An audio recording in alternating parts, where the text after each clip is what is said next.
Hello, আশা করি সবাই ভালো আছেন, সুস্থ আছেন। আমরাও ভালো আছি। আমরা কেন বললাম, কারণ আজকে আমরা পারিবারিকভাবে ঘুরতে এসেছি বরিশালের ঐতিহাসিক দুর্গাসাগর। ভর দুপুর এখন, তাই ভিডিওটা ঝলসে গেছে অনেকটা। যাই হোক, তবুও চেষ্টা করলাম সবাই মিলে একটু দেখার। চলো আসলে আমরা একসাথে দেখি দুর্গাসাগর। দুর্গাসাগর নাম হলেও এটা আসলে কোনো সাগর না, এটা একটা বড় দিঘি। দুর্গা ছিলেন একজন রাজার স্ত্রী এবং তার শখ ছিল তিনি যতদূর হেঁটে যাবেন তত বড় যেন একটা তার জন্য দিঘি খনন করা হয়। তো যে কথা সেই কাজ, রাজা তার কথা শুনলেন এবং তার জন্য তার নামে একটা দিঘি করলেন। যেহেতু অনেক বড়, তাই তার নামের সাথে যোগ হলো সাগর। এই দিঘির নাম হচ্ছে দুর্গাসাগর। এটা বরিশালের ঐতিহ্যবাহী এবং একটা দর্শনীয় স্থান, কারণ এটা ছায়াঘেরা একটা জায়গা। এখানে পিকনিক স্পট, এই যে দুর্গাসাগর মঞ্চ, এখানে নামকরণ আছে দুর্গাসাগর। এখানে বিভিন্ন পিকনিক হয়, মানুষ ঘুরতে আসে। এই সাগরে অবশ্য বিভিন্ন নৌকা আছে, আপনি চাইলে দুর্গাসাগরে ঘুরতে পারবেন নৌকায়, নৌকা চড়ার অনুভূতি নিতে পারবেন। নৌকাগুলো হচ্ছে যেহেতু প্লাস্টিকের তৈরি, তো ডুবে যাওয়ার সম্ভাবনা খুবই কম এবং যারা সাঁতার জানেন তাদের জন্য তো দুশ্চিন্তার কোনো কারণই নেই। আপনারা অনায়াসেই নৌকা ভ্রমণ করতে পারবেন।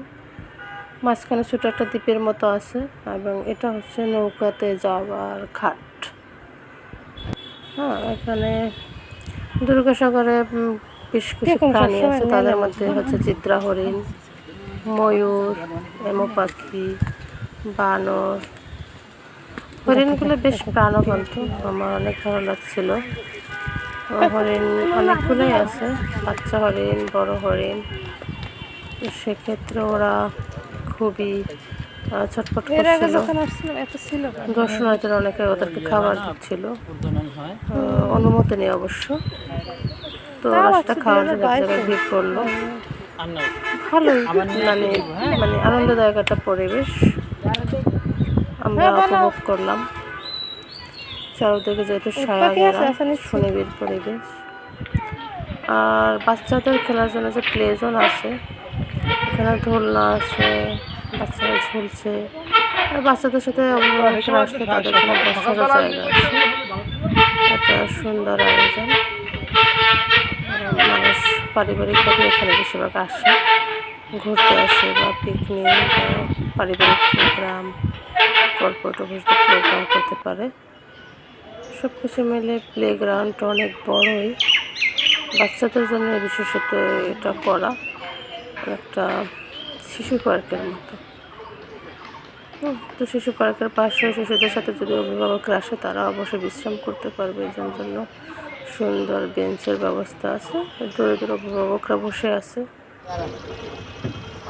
এখানে যারা অপেক্ষারত তারাও তাদের বাচ্চাদের নিয়ে আসছে এবং শেষে আমরা যখন ফিরলাম, নৌকা ভ্রমণের একটা অভিজ্ঞতা নেওয়ার জন্য আমরা নদীপথে আসছিলাম। সর্বোপরি সুন্দর একটা দিন কেটেছে আমাদের। আর শেষ পর্যায়ে আমরা একটা গুঠিয়া বাইতুল জামে মসজিদ দেখে আসছিলাম। টাটা, আল্লাহ হাফেজ।